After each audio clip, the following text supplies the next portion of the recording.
আসসালামু আলাইকুম। আরেকটি নতুন ব্লগে সবাইকে ওয়েলকাম। আমার ছেলে ছুটিতে বাসায় আসার পরে তার ঘুমটা যেন বেশি হয়ে গিয়েছে, কোনো মতে তো উঠতেছিল না। তাই এই যে পাখিকে ছেড়ে দিয়েছি যাতে ঠুকরাই ঠুকরাই ওকে উঠাই। অনেকক্ষণ পরে এই যে ঘুম থেকে কেবল উঠলো, আর এই বেচারি জানলা খোলার সাথে সাথে ফুরুত করে বাইরে চলে গিয়েছে। আর এই তো গাছের পাতাগুলোও ঝরে ঝরে পুড়ে যাচ্ছে, মনে হচ্ছে বসন্তকাল আবার আসার মতন হয়েছে, নতুন পাতা গজানোর সময় হয়ে গেছে। আর এই বেচারি তো এই জায়গায় ঘাস খাচ্ছিল, আর আমার ছেলে তো তাকে ডাকতেছিল। আমি বলছিলাম যতই ডাকো না কেন কাজ হবে না, ও আর এখন ঘরে আসতেছে না। আর অনেকগুলা কাপড় চোপড় এই যে দেখেন ঠেকি দূরে জমা হয়ে রয়েছে। তাই ভাবছি আজকে এই কাপড় চোপড়গুলো সব ধুই দিব।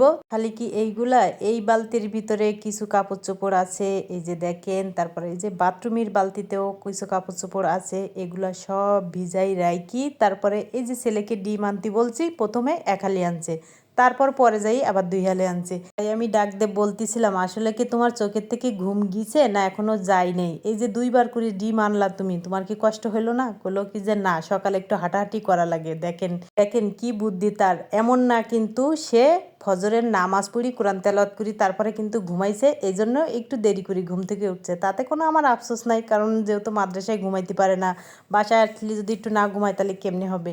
যাই হোক, কথা বলতে বলতে এই যে আমি ডিমগুলা পোচ করে নিয়ে নিয়েছি।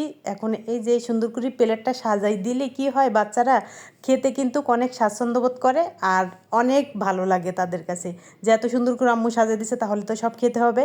তারপরে তো নাস্তা খাওয়ার পরে সেই কাপড় চোপড়গুলো ধুতি যাই, আমার তো একদম জানের দুপার ওপার শেষ। যাই হোক, এই যে কাপড় চোপড়গুলো সব আমি এখানে শুকা দিয়ে দিলাম। আর মাশাল্লাহ অনেক সুন্দর রোদ উঠছিল। সকালে তো ভাবছিলাম যে অনেক মেসি মেসি লাগতেছিল, রোদ মনে উঠবে না। তারপরে দেখি যে না, মাশাল্লাহ অনেক রোদ উঠছে। আর এখন বাজে একটা, মামুনি যাচ্ছে প্রাইভেটে। আর এই ভিডিওটা ছিল ছুটির দিনের ভিডিও। তারপরে এই তো তাকে তো একটু রিক্সায় উঠাই দেওয়া লাগে, আর এই তো আমিও যাচ্ছিলাম তার পিছন পিছনে।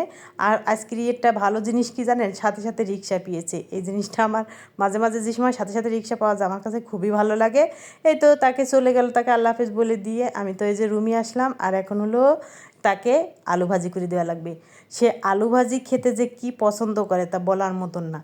বলতেছিল আম্মু তুমি আমাকে একটু আলু ভাজি করে দাও, আমি আলু ভাজি খাবো। ওর যদি প্রতিদিন আলু ভাজি দেন না ওর কোনো সমস্যা নাই। তাই আমাকে বলতেছিল যে তুমি এইভাবে কেটে কেটে আমাকে আলু ভাজি করে দেবে, সেটা আমাকে দেখাচ্ছিল। তারপরে এই যে আমি সুন্দর করে কেটে একটু লবণ, একটু হলুদ আর একটু মরিচের গুঁড়া দিয়ে সুন্দর করে ভাজতেছিলাম। আর সে কী করতেছিল এই যে দেখেন সুন্দর করে, এই যে ও কিন্তু অনেক কাজ আমার করে দেয়, সেটা আর আমি শেয়ার করি না।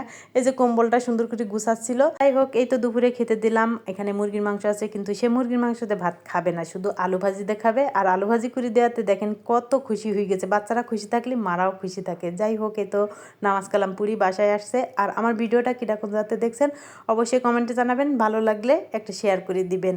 আর আজকের ভিডিওটা কেমন হয়েছে আমি নিজেও জানি না, ভুল ত্রুটি থাকলে প্লিজ ক্ষমার দৃষ্টিতে দেখবেন। আজকের মতন বিদায় নিব, আল্লাহ হাফেজ।